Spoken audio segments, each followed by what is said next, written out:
આજે આપણે બનાવવા જઈ રહ્યા છીએ પનીર બટર મસાલા. તો એના માટે થઈ અને મેં 1/4 કિલો જેટલા ટમેટાં મોટા સુધારી લીધા છે.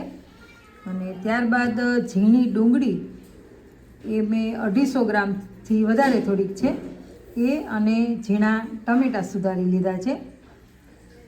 અને ડુંગળી છે એ પણ મેં 250 ગ્રામથી વધારે મોટા કટકા કરીને લઈ લીધી છે. અને ત્યારબાદ લસણ છે એની પણ 20 કળી લઈ લીધી છે. 20 થી 25 કાજુના 2 ભાગ કરી અને કટકા લઈ લીધા છે. અને આદું છે તે આપણે 50 ગ્રામ જેટલું લઈ લીધું છે. તમે તમારી ચોઈસ મુજબ આદું લઈ શકો છો. તેમજ એમાં નાખવા માટે થઈ અને આપણે પનીર પણ લઈ લીધું છે. પનીર આપણે ઘરે પણ બનાવી શકીએ, એટલે ઘરે બનાવીએ તો વધારે સારું. પણ અત્યારે અમે ઉતાવળમાં ફટાફટ નક્કી કર્યું છે એટલે પનીર છે એ તૈયાર લઈ લીધું છે. તો ચાલો આજે આપણે બનાવીએ પનીર બટર મસાલા. અને એ બનાવવા માટે થઈ અને આજે મારો સન છે, પુત્ર, તે બનાવવાનો છે, એટલે તેની રેસીપી પણ આપણે જોઈએ. તો ચાલો આપણે હવે પનીર બટર મસાલા બનાવીએ. બટાકા તો લીધા છે, તેની સાથે આપણે એક ગાજર છે એના પણ મોટા પીસ કરી અને લઈ લીધા છે. ગાજર ઓપ્શનલ છે અને આ તમારે નાખવા એ ઓપ્શનલ છે. જો આપણે ભોલુભાઈ બનાવી રહ્યા છે મસાલા, પનીર બટર મસાલા. પનીર બટર મસાલા.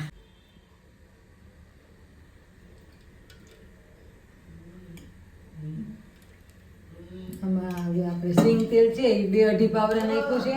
અને પછી એમાં નાખશું બટર.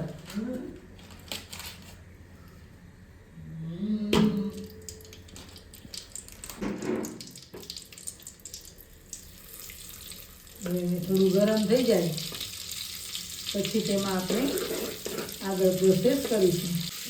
હવે આપણે તેમાં જે આ ગાજર છે એને પેલા સાંતળી લેશું.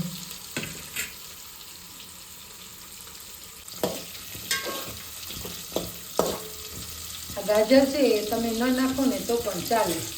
હવે આપણે તેમાં કાંદા એટલે કે ડુંગળી સમારેલી નાખી દઈશું.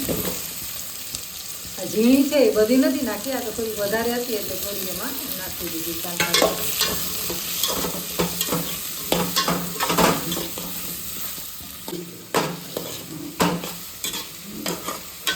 તેલ ઓછું પડે તો નાખી દેવું. તો તમને એવું લાગે કે તેલ કે માખણ થોડું ઓછું છે તો તમે અંદર નાખી શકો છો.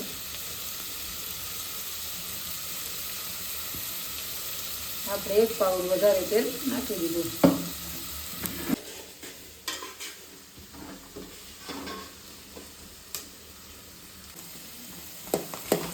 ગોલુભાઈ છે ને એ લોકડાઉન હતું ને ત્યારથી થોડોક રસોઈનો શોખ એને થઈ ગયો. કેમ કે ઘરમાં હોય ને એટલે લોટ બાંધી દે, કે લાય મમ્મી લોટ બાંધી દઉં, કે કેમ બાંધો એમ શીખો. ધીમે ધીમે આ પંજાબી ને બધું શાક ને એ બધું બનાવતા શીખી ગયો. અત્યારે તો એટલું બધું સરસ સરસ બધું બનાવે. હવે આપણે તેમાં લસણ ફોલેલું હતું તેને ઝીણે ઝીણે સમારી લીધું છે અને તે પણ નાખ્યું છે. તમે આખી ચીરી પણ નાખી શકો અને એને પણ સાતળી શકો. અને આદું છે એ થોડુંક આપણે નાખી દઈએ. અને હવે એને આપણે સંતળાવા દઈશું. કાશ્મીરી મરચું, એલચી એ પણ લીધા છે, એ પણ આમાં નાખી દીધા છે સાંતળવા. તમે શરૂઆતમાં પહેલાં પણ નાખી શકો. 3 ચમચી દહીં લઈ લીધું છે અને એમાં આપણે લાલ મરચું પાવડર, જેટલું તમે તીખું ખાતા હોય એ પ્રમાણે ઉમેરવું. જીરું, જીરું કઈ દે. તેમજ આપણે ધાણા જીરું 2 થી 3 ચમચી જેટલું ઉમેરીશું. હવે આ બધું જ આપણે મિક્સ કરી દઈશું. દહીં બહુ ઘાટું હતું એટલે થોડું પાણી નાખી અને મિક્સ કરી દીધું છે.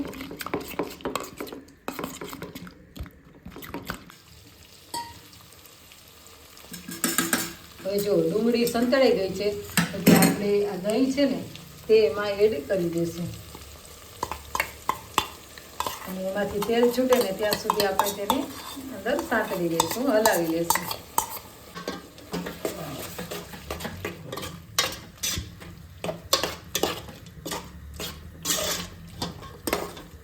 હવે સંતળાવા દેશું કે એમાંથી તેલ છૂટું પડે નહીં ત્યાં સુધી. જેટલી ચટણી એટલે કે લાલ મરચું પાવડર તમે તીખું ખાતા હોય ને એ પ્રમાણે ઉમેરવું. ત્યારબાદ હવે તેમાં આપણે કાજુ પણ નાખી દઈશું. કાજુ ઉમેર્યા બાદ તેને પણ એમાં સીજવા દઈશું. તો તેલ છૂટું પડવા લાગ્યું છે તો આપણે જે મોટા ટમેટા સુધારેલા છે મોટા પીસ કરીને તે પણ અંદર ઉમેરી દઈશું.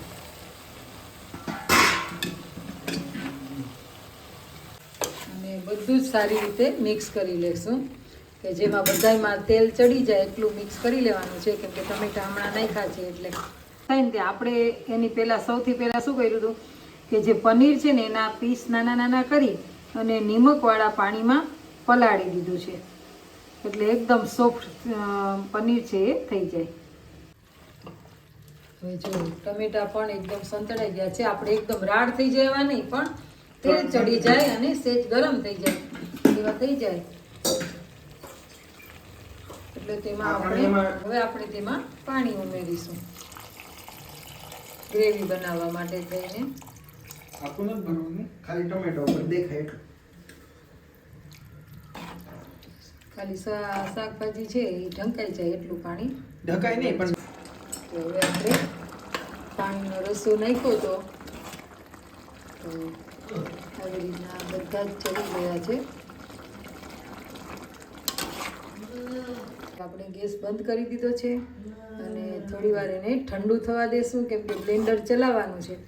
અને આ છે કાશ્મીરી મરચાં, પણ અંદર ઉકળીને કાળાશ પડતા થઈ ગયા છે.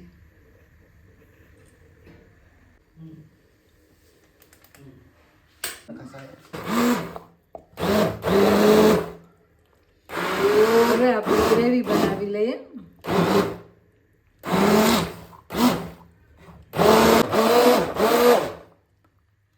આપણી ગ્રેવી તૈયાર છે.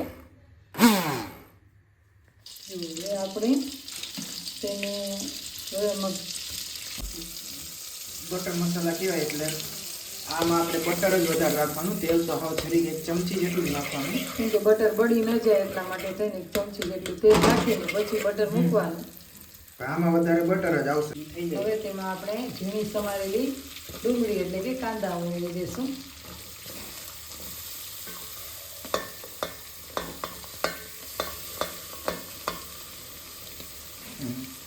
આપણે તેમાં ઝીણું સમારેલું લસણ ઉમેરી દઈશું. સંતળાઈ ગયા છે ડુંગળી એટલે આપણે ઝીણા સમારેલા ટમેટા ઉમેરી દઈશું તેમાં.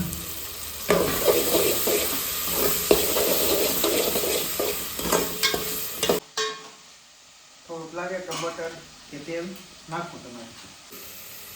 હવે આપણે નમક ઉમેરીશું સ્વાદ અનુસાર. જેટલી આપણી ગ્રેવી હોય અને જેટલા મસાલો છે એ પ્રમાણમાં નમક ઉમેરીશું.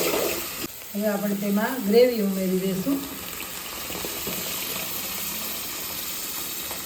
હવે આપણે આ ગ્રેવીને ઉકળવા દઈશું અને જ્યાં સુધી તેમાંથી બટર તેલ છૂટું ન પડે ત્યાં સુધી ઉકળવા દઈશું. ને જો જરૂર પડે તો નમક નાખવું છે. હવે આપણે થોડી અંદર ખાંડ ઉમેરીશું. તીખાશને નમક છે એ તમારા સ્વાદ અનુસાર નાખવાનું અને ગળાશ છે તે થોડી જ નાખવાની, નહીં તો વધારે ગળ્યું લાગે. હવે આપણે તેમાં પનીરના પીસ ઉમેરી દઈશું અને ઉકળવા દઈશું. થોડી ઘટ થાય ને પછી ઢાંકીને ઉકળવા મૂકી દેવું. ઢાંકી નહીં પણ થોડી વારે પાછું હલાવતા જવું. જો આપણું બટર મસાલા, તો હવે આપણું પનીર બટર મસાલા શાક છે તે તૈયાર થઈ ગયું છે. પનીર તમને વધારે નાખવું હોય તો વધારે નાખી શકો છો, અમે થોડું ઓછું નાખ્યું છે. તો ચાલો હવે આપણે પનીર બટર મસાલાની સર્વ કરી લઈએ. અને જો તમને આ વિડીયો પસંદ પડ્યો હોય તો વિડીયોને લાઈક કરજો, શેર કરજો અને મારી ચેનલ ઉપર પહેલી જ વાર આવ્યા હોય તો ચેનલને સબસ્ક્રાઈબ કરી દેજો અને તમારા ફ્રેન્ડ્સ ફેમિલીને પણ શેર કરી દેજો. ફરી મળીશું નવી રેસીપી સાથે. ત્યાં સુધી આવજો.